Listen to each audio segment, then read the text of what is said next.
देखो परिमेय नंबर 2.5 2.5 भरना क्या है? पहले ये क्वेश्चन था लास्ट ईयर 2.3 का पहला क्वेश्चन था। इस क्वेश्चन हटा दिया और कहाँ दे दिया? उदाहरण में दे दिया। परिमेय है आपको क्वेश्चन आता है एग्जाम में आपके कि सिद्ध करो कि √2 क्या है? एक अपरिमेय संख्या। या कह सकते हैं √3, या कह सकते हैं √5, या कह सकते हैं √6 या 7, 8 नहीं आएगा क्योंकि 8 अगर करते हैं तो कितना आता है? 4 दूनी 8 और 2 12 आ जाएगा। जो नंबर 12 आ जाएगा उसके लिए नियम अलग है। उसके बीच में प्लस माइनस आ रहा है उसके लिए नियम अलग है और इनके लिए नियम अलग है। तो यहाँ अगर ऐसा आ जाए 7 आ जाए या 10 आ जाए या 11 आ जाएगा, 2 × 5 ही होता है 10 का, दोनों ही नंबर बाहर नहीं आते हैं। ऐसे लोग अंदरूट के अंदर ही रहेगा नंबर। इन सब के लिए आपके एक ही नियम है। अगर 2 आए तो आप सब जगह 2 लिखने और यहाँ भी क्या आ जाएगा? आपके 2 आ जाएगा। 3 का करना हो तो क्या करेंगे हम? 3 का सब नीचे, यहाँ भी हर जगह 3 का यूज करना है और यहाँ क्या करेंगे? हम 3 का प्रयोग भी करेंगे। 5 है तो 5 है, 6 सब जगह लिखेंगे हम 6 लिखेंगे, 7 है तो 7 लिखेंगे। जिस नंबर के टुकड़े नहीं हो रहे उसको ऐसे करेंगे। और दूसरा एक क्वेश्चन और भी है, वो ज्यादा इजी है, इसमें थोड़ा बड़ी प्रक्रिया है। बाकी वाले क्वेश्चन आपके इजी है, बस यही आपको सीखना है। एक क्वेश्चन जिसमें 2, 3, 5 कुछ भी लिखा हुआ आ सकता है। जैसे अगर मान लो आ गया क्वेश्चन कि यहाँ आपको सिद्ध करना है कि √2 क्या है? एक अपरिमेय संख्या। यहाँ 2 है, वहां से क्या जाएगा? आपके 2 आ जाएगा। अब तो हल कैसे करेंगे? देखो ये कह रहा है कि हमें सिद्ध करना है ये क्या है? अपरिमेय। हम क्या करेंगे? इसको उल्टा मानेंगे। अपरिमेय तो हम क्या मान लेंगे? परिमेय मान लेंगे। हम ऐसा लिखेंगे, माना √2 एक क्या है? आपके परिमेय संख्या। अगर यहाँ 3 होता तो हम लिखते हैं माना √3 एक क्या है? परिमेय संख्या। 5 है तो 5 को मानते हैं। अगर परिमेय संख्या है तो परिमेय संख्या का नियम है जिसे a/b के रूप में लिख सकते हैं, जहां b का मान क्या नहीं होना चाहिए? 0 नहीं होना चाहिए। अब हम क्या करेंगे? इसका वर्ग करेंगे। क्या करेंगे? हम वर्ग करने पर जैसे वर्ग करेंगे तो यहाँ से √3 का 3 हट जाएगा क्योंकि 2 का स्क्वायर कितना होता है? 4 और 4 का वर्ग कितना होता है? 2। यहाँ आ जाएगा a² और यहाँ क्या आ जाएगा? आपके b²।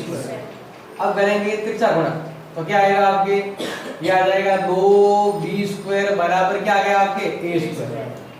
अब देखो इसमें इसका भाग जा रहा है पूरा कैसे जा रहा है? तो ये जो नंबर दे रहे हैं दोनों बराबर में दे रहे हैं। जैसे मान लो यहाँ 2 है, यहाँ 5 है और यहाँ कितना हो गया? आपके 10।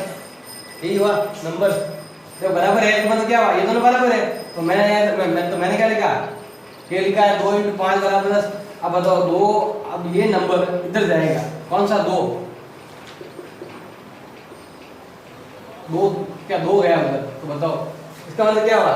इसमें इसका भाग पूरा जैसे देखो ये नंबर में इधर भेजा, इसका मतलब क्या हुआ कि 10 में 2 का भाग पूरा जा रहा है। इसका मतलब यहाँ कैसे होगा कि 2 इधर जाएगा? इसका मतलब क्या हुआ? इसमें 2 का भाग क्या जाता है? पूरा जा रहा है क्योंकि ये दोनों इक्वल है, ये दोनों बराबर है। तो ये गुणा में अगर हम भाग में भेजते हैं तो इसमें इसका पूरा भाग आपके जा रहा है। तो हमें क्या लाइन देंगे? हम क्या लिखोगे? 2a² से क्या है? ये विभाजित है। क्या लिखोगे? 2a² से क्या है? विभाजित है। यानी सिंपल भाषा में क्या है? 2 का भाग a² में पूरा जाता है। हमने भी लिखा था कि यहाँ 2 है, b² को मान लिया मैंने 5 और a² को मान लिया मैंने 10। ये गुणा में है तो इधर कितना आ गया? आपके यहाँ पर भाग में। तो भाग है कितना है? आपके 5 है। इधर नंबर इक्वल दे रखा है, मतलब ये दोनों इन दोनों को गुणा करने पर ही आ रहा है तो भाग आपके पूरा जाएगा। इसका मतलब ये है कि 2 का भाग a² पूरा जा रहा है तो 2 का भाग a में भी क्या जाएगा? आपके 2a से भी क्या होगा?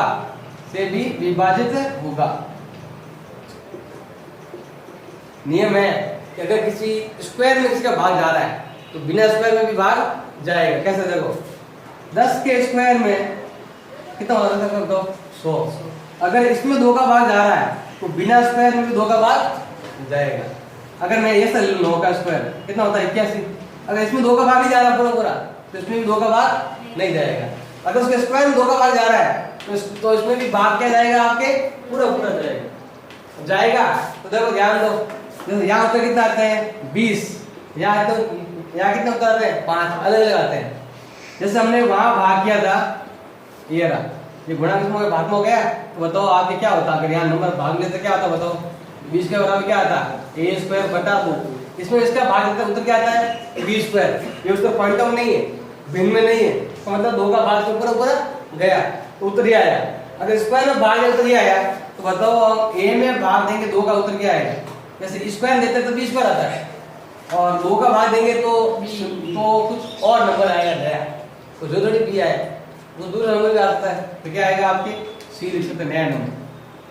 अगर ए स्क्वायर में 2 का भाग जाता है तो ए में 2 का भाग जाएगा और भाग जाएगा तो कुछ नया उत्तर आएगा और नया उत्तर क्या होगा अपने मन से सी होगा। तो ये हो जाएगा, देखो प्रतिशत गुणा करो, ए का मान क्या हो जाएगा आपके 2c। इसको क्या करेंगे, इसको हम यहाँ रखेंगे, समीकरण नंबर 1 मान लो ऊपर, तो क्या लिखोगे बताओ ए का मान हमें कहाँ रखना है समीकरण नंबर 1 में रखने पर।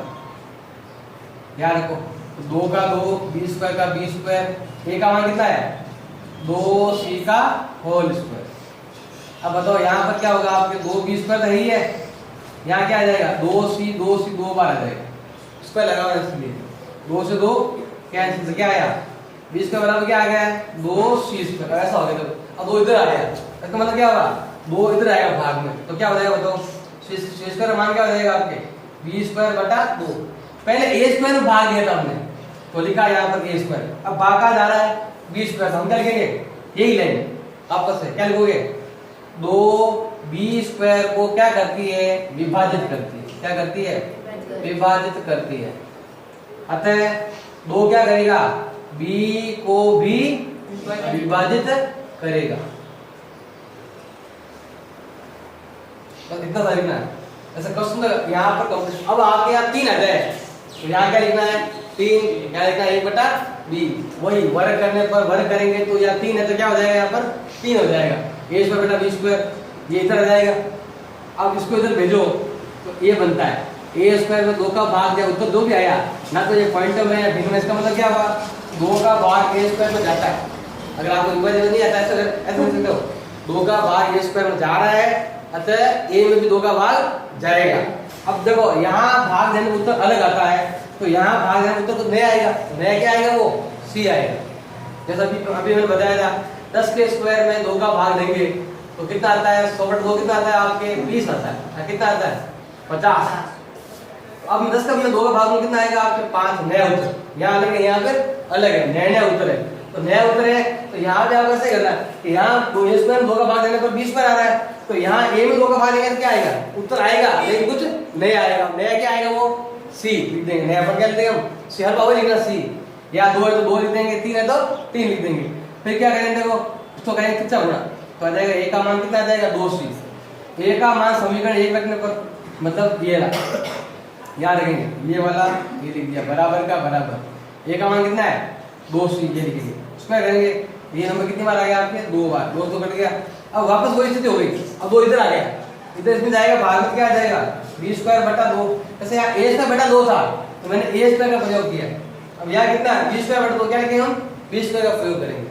फिर आपको कुछ लाइनें लिखनी, क्या लिखोगे प्रथम और ये आपके द्वितीय, फर्स्ट और सेकंड। प्रथम और द्वितीय परिणामों से स्पष्ट है, क्या स्पष्ट है कि 1 तो 2 मतलब ये वाला, या 3 है तो 3 लिखेंगे, 5 है तो 5 लिखेंगे।